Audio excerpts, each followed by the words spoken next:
आपकी फिल्म में, जिसका नाम है लॉजिक्स ऑफ फिजिक्स, जहाँ हमारा चैप्टर चल रहा था लाइट, और लाइट के 2 लेक्चर्स हम लोग ऑलरेडी पढ़ चुके हैं। 2 लेक्चर्स में आप लोगों ने काफ़ी कुछ डिस्कस कर दिया है, और जहाँ मैंने आपको लाइट और लाइट की प्रॉपर्टीज़ के बारे में बताया, उसके सोर्स के बारे में बताया, पर अभी यहाँ पर हमारा लाइट के बारे में जानना अभी खत्म नहीं हुआ है।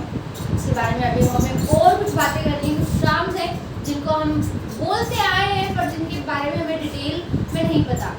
एग्जैक्टली अगर आपके सामने अगर पूछ लिया जाए कि what is the definition of रे, what is the definition of beam, ये सब अगर आपसे पूछ लिया जाए तो आप नहीं बता सकते, क्योंकि हम इनको, तो ये हमारी इतना कॉमन हो गया है कि हम लोग इनको डेली लाइफ में भी बहुत बार हम लोग इनको यूज़ करते हैं। तो आज उनके बारे में कुछ जानने की कोशिश करेंगे। तो 4 इंपॉर्टेंट टर्म्स हैं, वो है मीडियम, बीम ऑफ लाइट, रे एंड पैरेलल। ठीक है, तो पहले मैं आपको बात करूँगी आपसे मीडियम के बारे में। जैसे कि आपको दिखाई दे रहा होगा कि मीडियम का मीनिंग क्या होता है कि अगर मान लो कोई भी चीज़ 1.2 अदर पॉइंट क्या हो रही है, 1.2 अदर पॉइंट क्या हो रही है, ट्रांसमिट हो रही है। मान लो फर्स्ट पॉइंट से सेकंड पॉइंट पे ट्रांसमिट हो रही है, तो ये बीच का जो स्पेस है इसे बोलते हैं हम लोग मीडियम। अब लाइट ट्रैवल करती है, कहाँ से आती है, सनलाइट की बात करें तो सन से आती है, हम तक आती है, तो क्या सन और हमारे बीच में कुछ भी नहीं है क्या? बहुत कुछ है। जो वो स्पेस है उसको मीडियम बोलते हैं। ये जो मीडियम होता है ना बेटा, ये मीडियम ना बेसिकली 3 तरीके का हो सकता है। ठीक है, 3 तरीके का कैसा? एक तो ट्रांसपेरेंट, एक ट्रांसलूसेंट और एक ऑपेक। अब ये सब क्या है, इनकी डेफिनेशन तो मैं बाद में बताऊंगी, पहले हम लोग ना इनके बारे में जान लेते हैं। एक्चुअली में ये होता है ट्रांसपेरेंट, कभी वर्ड सुना होगा ट्रांसपेरेंट, ट्रांसपेरेंसी होनी चाहिए, ट्रांसपेरेंसी होनी चाहिए। इसका मीनिंग क्या होता है कि अगर कोई 2 ऑब्जेक्ट है तो उनके बीच में, अगर कोई 2 ऑब्जेक्ट है, मैं यहाँ से इस ऑब्जेक्ट को देखूँ, मुझे क्लियरली दिखना चाहिए। साथ ही साथ में जो मीडियम है ये बिल्कुल रेयर होना चाहिए, इसकी डेंसिटी बिल्कुल कम होनी चाहिए। अगर आज आपके और मेरे बीच में ट्रांसपेरेंसी है, कोई भी आपको अवरोध, रुकावट नजर नहीं होगी, ये दोनों लाइन ऑफ साइट के बीच में कोई रुकावट नहीं है, आपको नजर आ रही होगी ये चीज़। तो मैं आपको यही कहना चाह रही हूँ कि जब आप किसी ऑब्जेक्ट को देख रहे हो वो आपको क्लियर दिखाई दे रहा है, उसके बीच में वो ऑब्जेक्ट और आपकी ना जो आई साइट है उसके बीच में अगर कोई ऑब्जेक्ट, कोई अदर ऑब्जेक्ट या कोई अदर ऐसा मटेरियल मीडियम नहीं है जिसकी वजह से उसकी ट्रांसपेरेंसी आपके लिए थोड़ी सी डाउन हो रही है, तो वो ट्रांसपेरेंट मीडियम है। बाकी इसके बारे में डिटेल में हम लोग जानेंगे। बात करें ट्रांसलूसेंट, तो ये जो ट्रांसलूसेंट जो मीडियम होते हैं ये थोड़े से ट्रांसपेरेंट मीडियम के कंपेरिजन में हम लोग की विजिबिलिटी थोड़ी सी इसमें कम हो जाती है। जैसे ग्लासेस आपने देखे होंगे, ग्लासेस ना हम जो विंडो पे लगाते हैं 2-3 तरह के आते हैं, मेनली 2 तरह के आते हैं। एक तो बिल्कुल क्लीन, कि आपको अगर आप दूर से देखें तो आपको पता ही नहीं कर सकते, जज ही नहीं कर सकते कि वहाँ पे कोई ग्लास बॉल भी है या ग्लास डोर भी है। पर कुछ ऐसे होते हैं जो थोड़े से ब्लर होते हैं, क्योंकि आपको पता है कि उधर कुछ तो है पर क्या है वो नहीं आपको पता चलता। ट्रांसपेरेंट की बात है ना, तो ट्रांसपेरेंट में बेटा लाइट, जो स्पीड ऑफ लाइट है ना, इसके स्पीड में बिल्कुल कोई फर्क नहीं आता, और अगर आएगा तो बहुत माइनस आएगा। पर ट्रांसलूसेंट में स्पीड क्या हो जाती है बेटा, डिक्रीज हो जाती है। इसमें मीडियम जो पार्टिकल्स होते हैं वो बहुत ज़्यादा डेंस होते हैं। ठीक है, बात करें ओपेक की, तो ओपेक में हम ये कह सकते हैं कि विजिबिलिटी बिल्कुल 0 होती है। इसमें जो विजिबिलिटी थी, ठीक है, जिसमें जो विजिबिलिटी है वो हाई थी, इसमें थोड़ी सी विजिबिलिटी इसमें थोड़ी सी डाउन है, और उसमें विजिबिलिटी से डाउन है।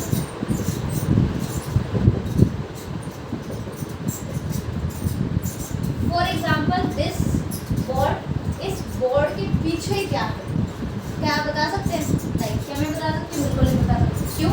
क्योंकि ये जो मीडियम है, जो बोर्ड है ना, एक तरीके से एक मीडियम का काम कर रहा है, और ये मीडियम है ऑपेक।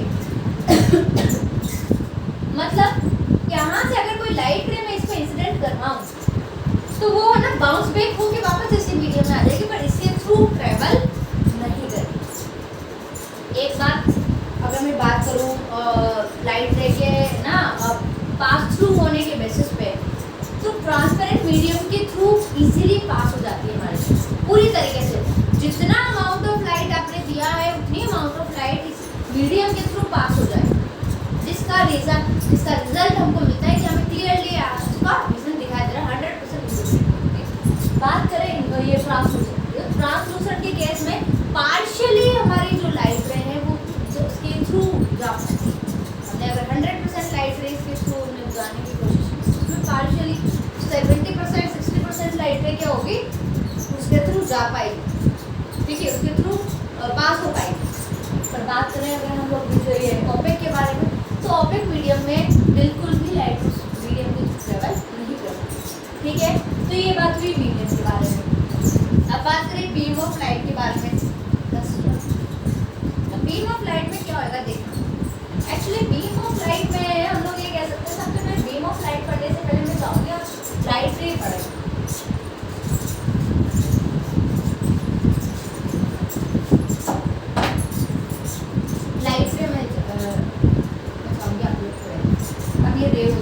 आप लोगों को मैंने बताया होगा रे जो लाइट होती है वो कोई मटेरियल नहीं होता है, वो एक एनर्जी होती है और एनर्जी को आप देख नहीं सकते।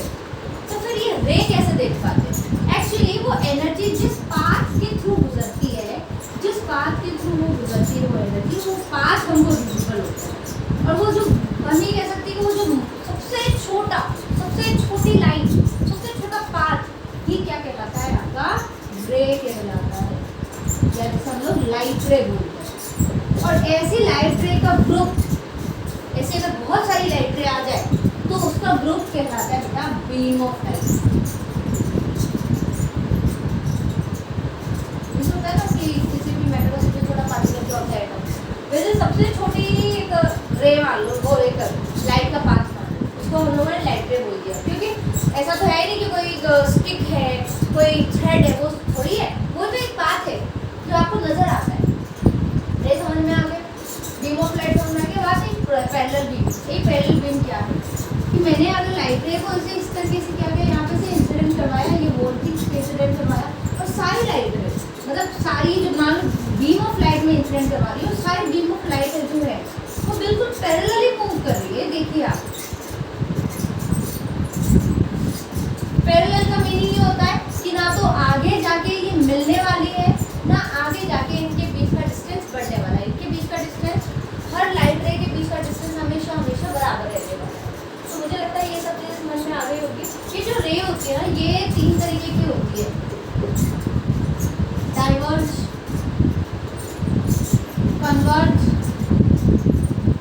और पैरेलल। पैरेलल तो सेम यही कि हर मतलब अगर ये वाली रे है तो ये वाली रे के पैरेलल होगी, हमेशा पैरेलली मूव करेगी, ठीक है। बात करें कन्वर्ज और डाइवर्ज। कन्वर्ज डाइवर्ज और सुना है। डाइवर्ज मतलब इस तरीके से दूर होना, कन्वर्ज मतलब एक पॉइंट पे आके मिलना। अज्यूम करते हैं हम लोग कि उनके बीच का जो एंगल है वो कंटिन्यूसली कम हो रहा है और हम लोग अज्यूम करते हैं किसी एक पॉइंट पे जाके वो मिलने वाला। डाइवर्ज में हम लोग ये अज्यूम करते हैं कि वो किसी एक पॉइंट से आती हुई नजर आ रही है और इस तरीके से कंटिन्यूसली डाइवर्ज हो रही है। तो जैसे कि मान लो ये एक लाइट ऑफ सोर्स है, light of source of light है, जिससे लाइट अगर इस तरीके से पैरेलल निकल रही है, ये देखिए इनके बीच का एंगल आगे भी स्टार्टिंग में भी सेम था, आगे जाके भी वही रहने वाला है, कोई चेंज नहीं आने वाला इनके बीच के एंगल्स में। तो हम लोग बोलेंगे कि ये लाइटें कैसी है, ये लाइटें पैरेलल है। पर इसके अलावा अगर ये लाइटें ऐसे हो कि लाइट स्टार्टिंग में तो इनके बीच का एंगल ज़्यादा था, बाद में आते इनके बीच का एंगल कम हो गया और हम लोग अज्यूम करेंगे किसी एक पॉइंट पे आती है क्या हो जाएगी, मीट कर जाएगी किसी एक पॉइंट पर। तो हम लोग बोलेंगे ऐसी लाइटें हमको कन्वर्जिंग लाइटें बोलते हैं। और अगर मान लो ऐसा हुआ कि किसी एक पॉइंट से निकलते हुए नजर आए, ऐसा लगे कि एक सोर्स से निकल रही है, जहाँ हमें लगा हम लोगों ने अज्यूम किया था कि एक पॉइंट पर आके मिलेगी, यहाँ हम लोग अज्यूम करें कि कोई साइड सोर्स से निकल रही है कंटिन्यूसली डाइवर्जिंग वे में, अपने बीच के एंगल को कंटिन्यूसली इस तरीके से इंक्रीज कर रही है। तो हम लोग बोलते हैं ऐसी लाइटें को डाइवर्जिंग लाइटें बोलते हैं। अब मैंने आपको इन चारों टॉपिक्स सिखा दिए हैं, अब हम लोग एक बार बाय डेफिनेशन भी देख लेते हैं, ठीक है।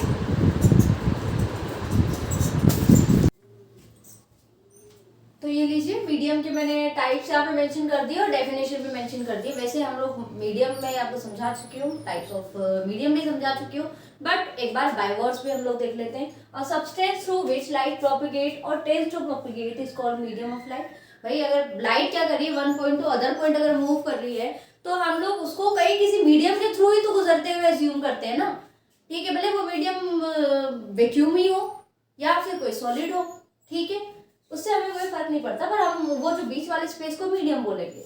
वो मीडियम 3 तरीके का हो सकता है, ट्रांसपेरेंट, ट्रांसलूसेंट और ओपेक। अब ट्रांसपेरेंट क्या होता है, तो एक ऐसा मीडियम जो अपने थ्रू पूरी तरीके से लाइट रे को क्या करने दे, पास होने दे, बिल्कुल भी कोई ऑब्स्टिकल उसके बीच में प्रोड्यूस ना करे, पूरी तरीके से 100% लाइट अपने थ्रू पास होने दे, ठीक है। या फिर हम ये कह सकते हैं विजिबिलिटी जिसके थ्रू वो 100% हो।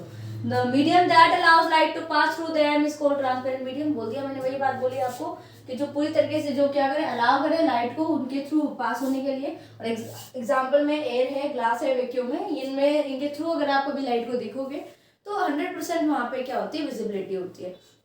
बात करें ट्रांसलूसेंट की, तो ये जो मीडियम होता है ये लाइट को पास तो होने देता है पर पार्शियली मैंने बताया था 100% नहीं होने देगा। कुछ ना कुछ पार्टिकल्स वहां पे एज एन ऑब्स्टिकल क्या कर देंगे, वर्क करेंगे, मतलब वो रुकावट पैदा करना है बेसिकली, ठीक है। Fog, paraffin wax, grease paper, जैसे नॉर्मली पेपर के थ्रू तो फिर भी लाइट आ जाती है, कभी ग्रीस पेपर के थ्रू आप लाइट को पास करवाना, वो 100% नहीं पास होने देती है। पैराफिन वैक्स देख लो, फॉग देख लो, सर्दियों में जब फॉग होता है तो आप देखते हो कि लाइट की जो इंटेंसिटी है, सनलाइट की इंटेंसिटी है, वो जो होती है वो डाउन हो जाती है, वो कम हो जाती है, हम तक उतनी लाइट पास ही पहुंच ही नहीं पाती है। इस वजह से हम लोगों को सर्दियों में गर्मी कम लगती है, जबकि गर्मियों के टाइम में सिर्फ एयर पार्टिकल्स होते हैं जो भी हीट अप हो जाते हैं। सर्दियों में एयर पार्टिकल्स में के साथ साथ क्या होता है, मॉइस्चर होता है।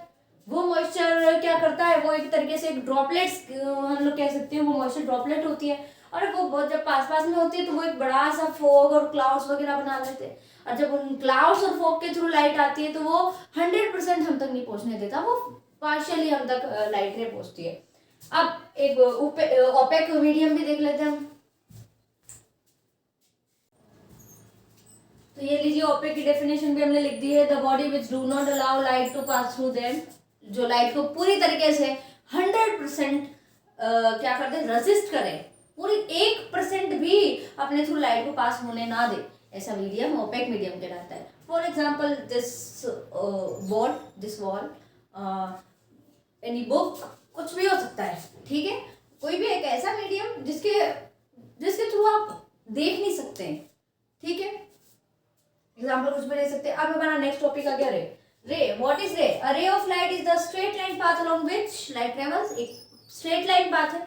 अच्छा, आप लोगों ने लाइन ऑफ साइट पढ़ा होगा, मैंने पढ़ाया था उस दिन, विजिबिलिटी, हाँ, कि कोई लाइट है ना लाइन ऑफ साइट में ट्रेवल करती है, इस तरीके से कर्व में नहीं करती, वो हम लोग कंसिडर करते हैं कि वो पार्टिकल है जो वेव फॉर्म में ट्रैवल करते हैं। लाइट रे कभी भी इस तरीके से वेव फॉर्म में नहीं होती है, उसका जो पाथ है हम लोग स्ट्रेट लाइन कंसिडर करते हैं।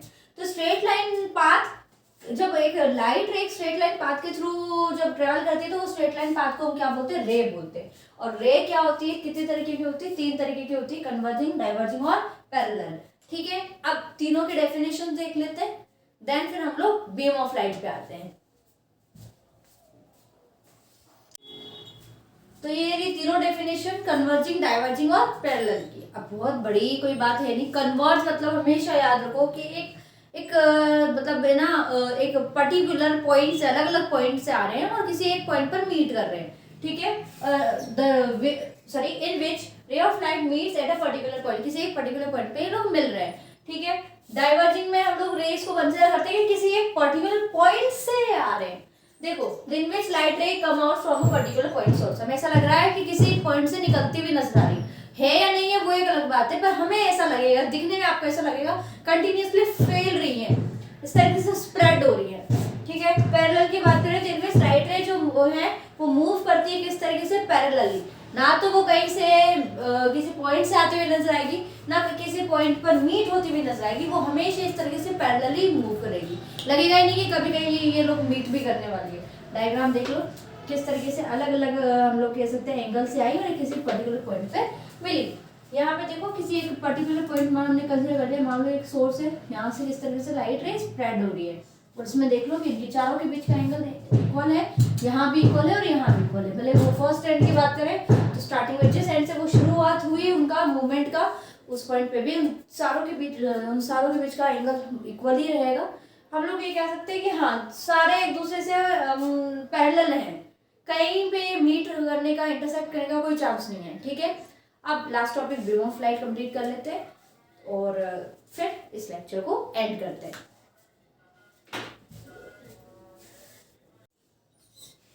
देखिए अब लास्ट डेफिनेशन हम लोग देख लेते हैं, beam of light and parallel beam. Beam of light होता क्या है, मैंने आपको क्या बोला, एक बहुत सबसे छोटा माइनर पार्टिकल लाइट का। ठीक है, वो लाइट क्या करी, ट्रेवल करी किसी पर्टिकुलर पाथ के थ्रू, जिस पाथ के थ्रू ट्रेवल कर रही है उस पाथ को हमने रे बोल दिया। तो पर मुझे ये बताओ, क्या जब आपके घरों में लाइट आती है तो क्या एक ही लाइट रे आती है, कितना, ये कह सकते हैं पूरा ग्रुप आता है। कभी कभी तुमने सुबह के टाइम अगर आप लोग देखें, मॉर्निंग अर्ली मॉर्निंग टाइम जब मतलब सनराइज होता है और मान लो कि जैसे कि हमारे हड़ौती या भारतीय हिंदी में तो उसको जो हम लोग बोलते हैं रोशनदान या जंगला, उस रोशनदान में से कभी देखना कहीं किसी होल में से एक छोटी सी एक छोटा सा एक लाइट का, हम लोग इसे अगर मैं बात करूँ यहाँ तो बीम ऑफ लाइट जैसे हम लोग बोलते हैं, वो बीम ऑफ लाइट एंटर करती है। और बीम ऑफ लाइट में अगर आप ढंग से देखोगे ना तो बहुत सारे पार्टिकल्स आपको नजर आएंगे। तो वो बीम ऑफ लाइट है ना, दिखने में तो बहुत साधारण सी, बहुत सिंपल से दिखती है, बट एक्चुअली में उसमें बहुत सारी ऐसी लाइट रे होती है। तो हम लोग ऐसे कह सकते हैं कि ऐसी मतलब बहुत सारी लाइट रे का ग्रुप या बहुत सारी लाइट रे का कलेक्शन ही क्या कहलाता है, बीम ऑफ लाइट।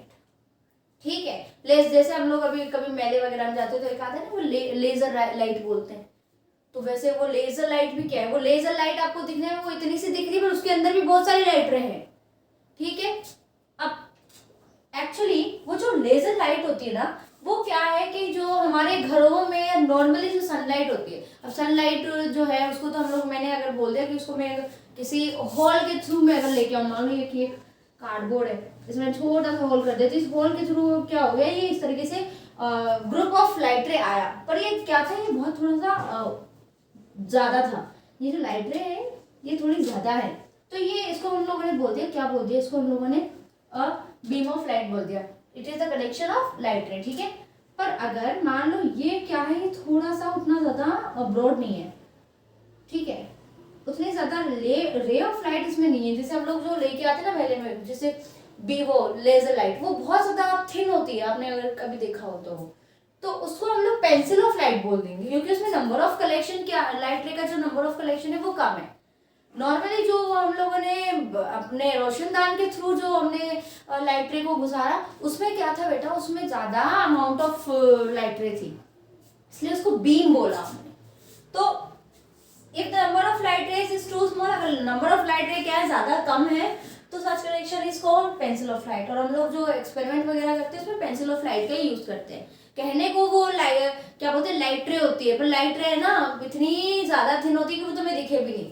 तो हम लोग जब किसी ग्लास पे इस तरह का एक्सपेरिमेंट करेंगे या कभी भी किसी से लाइट रे से रिलेटेड अगर एक्सपेरिमेंट करेंगे तो उसमें पेंसिल ऑफ लाइट का हम लोग यूज करते हैं। ठीक है, बात करें पैरेलल बीम की, अगर ये सारी लाइट रे क्या करें, इस तरीके से पैरेलली मूव करें, तो उस बीम ऑफ लाइट, वो बीम क्या है, बीम में बहुत सारी इस तरीके से लाइट रे हैं और वो सारी लाइट रे क्या कर रही है, पैरेलली क्या कर रही है बेटा, मूव कर रही है। देखो when the rays of light travels parallel to each other, जितनी भी रेज ऑफ लाइट है सारी पैरेलल मूव कर रही है, parallel to each other, then the collection of such rays is called, तो उस कलेक्शन को हम लोग क्या बोल देंगे, ऐसे रेज के कलेक्शन को क्या बोल देंगे, पैरेलल बीम कहते हैं। मतलब पैरेलल रेज जो है उनके कलेक्शन को पैरेलल बीम ऑफ लाइट बोल रहे हैं। ये सारे टॉपिक्स मैंने बहुत थोड़ी सी स्पीड के साथ मैंने क्लियर करवाए हैं, क्योंकि ये सारे बेसिक है, हम लोगों ने क्लास 7th में 8th में इन सब में ये सारी चीज़ें पढ़ी हैं। अगर मैं इनमें टाइम लेती हूँ तो फिर जो टॉपिक्स इंपॉर्टेंट है वो रह जाएंगे, जहाँ पे टाइम मुझे देना होगा वहाँ मैं उसको बहुत अच्छे से, बहुत डीपली, बहुत टाइम के साथ में पढ़ाऊंगी। पर मुझे लगा नहीं यहाँ पे कि कुछ ज़्यादा ऐसा था जिसे मुझे बहुत ज़्यादा टाइम देने की ज़रूरत थी। ठीक है, और यहाँ से कुछ अच्छे क्वेश्चंस नहीं बनते हैं, और क्वेश्चन बनेंगे तो आपके बन सकते हैं रे से, कि रे क्या होती है, लाइट रे, सिंपल लाइट रे क्या होती है, बस। इससे ज़्यादा यहाँ पर इतने ज़्यादा क्वेश्चन नहीं बनते। ये आपके कॉन्सेप्ट्स को क्लियर करने के लिए मैंने आपको बताया। हाँ, ये कन्वर्जिंग डाइवर्जिंग के बीच में आपको डिफरेंस पता होना चाहिए, ये भी बहुत इंपॉर्टेंट है। तो ये चीज़ें हैं जो आपको पता होनी चाहिए थी लाइट के बारे में, जो मैंने आपको बता दी आज के लेक्चर में। अगले लेक्चर में हम और भी इम्पोर्टेंट और भी इम्पोर्टेंट बातें करने वाले हैं, और भी इम्पोर्टेंट टॉपिक्स पढ़ने वाले हैं। तो फिर उसके लिए बने रहिए हमारे चैनल के साथ, जिसका नाम है logics of physics. Thank you so much for watching this video.